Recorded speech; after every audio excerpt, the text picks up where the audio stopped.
नमस्कार. श्री स्वामी समर्थ. स्वामी महाराज तुम्हाला म्हणत आहेत की माझ्या बाळा, काही जण विचार करत आहेत की हा स्वामींचा खोटारडा आणि अविश्वासाचा संदेश तुमच्याकडे लोक पाठवत आहेत आणि त्यामुळे तुम्ही दुर्लक्ष करतात किंवा जे पाहता ते अर्धवट सोडता.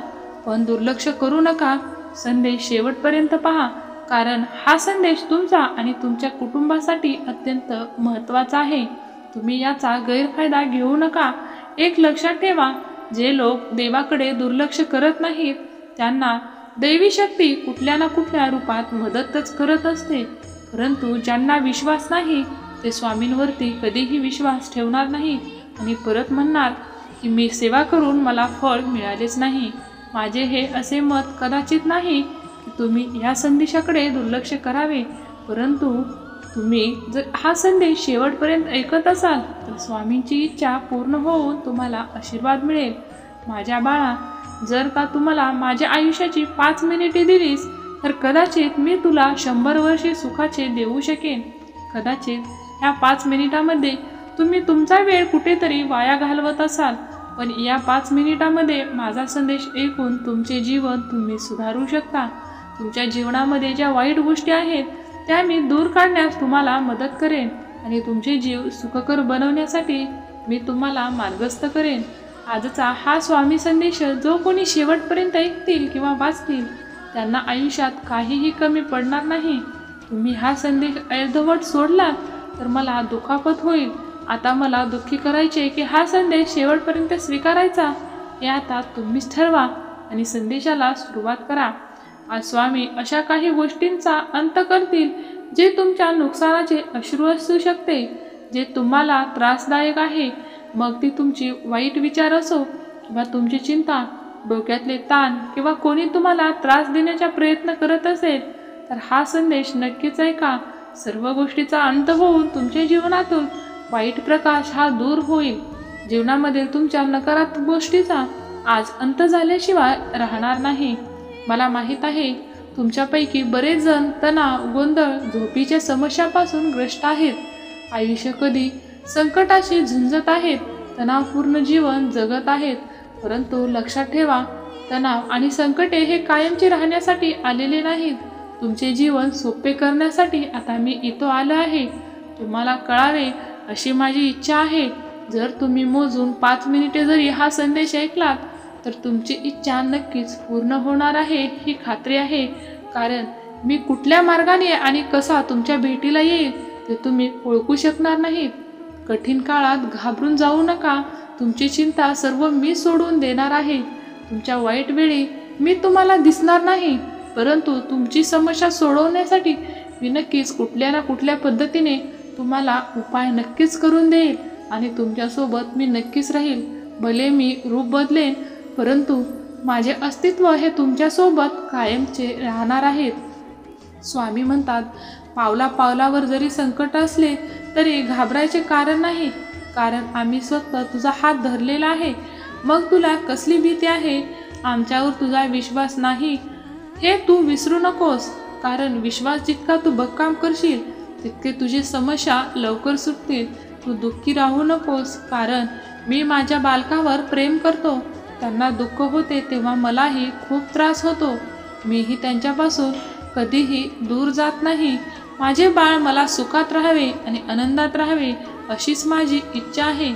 तुमचा स्वामी शक्तीवर विश्वास असेल तर आत्ताच व्हिडिओला लाईक करून चॅनेलला सबस्क्राईब करून घ्या.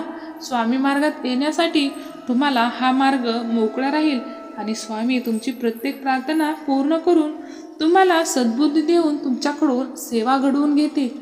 तुमच्या जीवनामध्ये नक्कीच स्वामीचे एक स्थान घडून येईल, जे की तुम्हाला तुमच्या वाईट कृत्यापासून दूर ठेवेल आणि सद्मार्गावर जाऊन तुमच्या जीवनाचे कल्याण करेन. स्वामींचे ज्ञान हे असे ज्ञान आहे की जे दिसताना अवघड दिसेल, परंतु त्याचे फळ तुम्हाला खूप सुखद आणि गोड मिळेल. तुम्ही खूप वेळा रडला आहात, खूप यातना सहन केल्या आहेत, पण आता मी तुम्हाला मोठा आशीर्वाद देण्याच्या तयारीत आहे. जो आनंद भावाने, शुद्ध अंतःकरणाने, स्वच्छ मनाने आमचे चिंतन करतो, इतरांची मदत करतो, कधीच कोणाला दुखवत नाही, वाईट बोलत नाही, अपशब्द वापरत नाही, तो आमच्यासाठी खूप प्रिय आहे. त्याच्या जीवनाचा उद्धार करण्याची चिंता आम्ही करतो. आम्ही त्याच्या जीवनामधून सर्व वाईट गोष्टीचा नाश करून नकारात्मकता दूर करून त्यांचे जीवन एक सुखद आणि ऐश्वर्यपूर्ण सुख समृद्धीने घालवत असतो. त्यांच्या जीवनामध्ये जे काही चांगली लोक येतात त्यांना आम्ही टिकवून ठेवतो आणि जे वाईट लोक येतात त्यांना मी लगेच काढून तुमच्या जीवनातील संकटे दूर करतो. तुम्ही फक्त जो भोगेल तो स्वतःच्या कर्माने भोगेल हे लक्षात ठेवा. कारण जो चांगला असून किंवा वाईट असून उपयोग नाही, तर त्याचे कर्म चांगला किंवा वाईट हे धरून ठेवत असते आणि त्यांना त्याचे फळ देत असते. चांगला वाईट हा दिसण्यावरून स्वामीला नसतो, तर त्याच्या कर्मावरून स्वामी ओळखत असतात. स्वामी सांगतात, माणसाला काहीही अशक्य नाही, पण खेदाची गोष्ट म्हणजे त्याच्यात इतक्या शक्ती आहेत याच्यावर त्याचा विश्वास ठेवत नाही. माणसाने आपल्या मनाच्या खोलात गेले तर त्यांच्यातील शक्ती ओळखून त्यांचा वापर करून तो अशक्य कामे शक्य करून दाखवू शकतो. परंतु माणसे तिथपर्यंत जाण्यासाठी कष्टच घेत नाहीत, तर त्यांना त्यांच्या जीवनातील शक्ती कशी माहीत पडेल. सत्य ही एक अशी श्रीमंती आहे जी एकदाच करून त्याचा आयुष्यभर आनंद उपभोगता येतो. पण असत्य हे असे एक प्रकारचे कर्ज आहे ज्यामुळे तत्काळ सुख तर मिळते, पण आयुष्यभर त्याची परतफेड करावी लागते.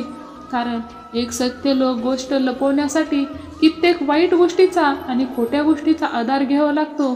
सत्य ही कधीही ओरडू सांगत नसते की मी सत्य आहे, परंतु खोट्याला ओरडून सांगितल्याशिवाय पर्याय नसतो.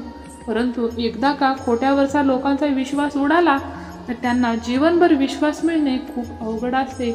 तुमचा शत्रू जितका दुःख देत नाही त्यापेक्षा जास्त वेदना तुमचे नकारात्मक विचार त्यामुळे तुम्हाला होणाऱ्या शक्तीपासून दूर नेतात आणि तुमच्या जीवनातील जे खोट्याने स्थान मिळवले आहे ते स्थान एकदा का त्यांनी उतरवलं तर त्यांच्या जीवनामध्ये तुम्हाला कधीही संधी मिळणार नाही. ज्याला संधी मिळते तो नशिबान असतो, पण जो संधी निर्माण करतो तो खरंच एक पवित्र आणि स्वामींचा प्रिय भक्त असतो. स्वामी म्हणतात, का भरकटत आहेस असा मायेच्या दुनियेत? मी तुझा आहे आणि तू माझा आहे हे तू विसरून स्थान गमावू नकोस. श्रीमंताचा माज आणि गरिबीची लाज कधीही वाटू देऊ नको. कारण वेळ कोणावरती कधी येईल ते कधीही कोणी सांगू शकले नाही. त्यामुळे आज तुला मी जे दिले आहे त्याचा कधीही घमंड करू नकोस, कारण ते हिसकावून घेण्यासाठी मला वेळ लागणार नाही. त्यामुळे कोणाच्या वाईट परिस्थितीचा आणि वाईट विचाराचा कधीही उपयोग करून घेऊ नकोस, कारण ते तुझ्यासाठी खूप हानिकारक ठरेल. धन्यवाद. श्री स्वामी समर्थ. जय जय स्वामी समर्थ.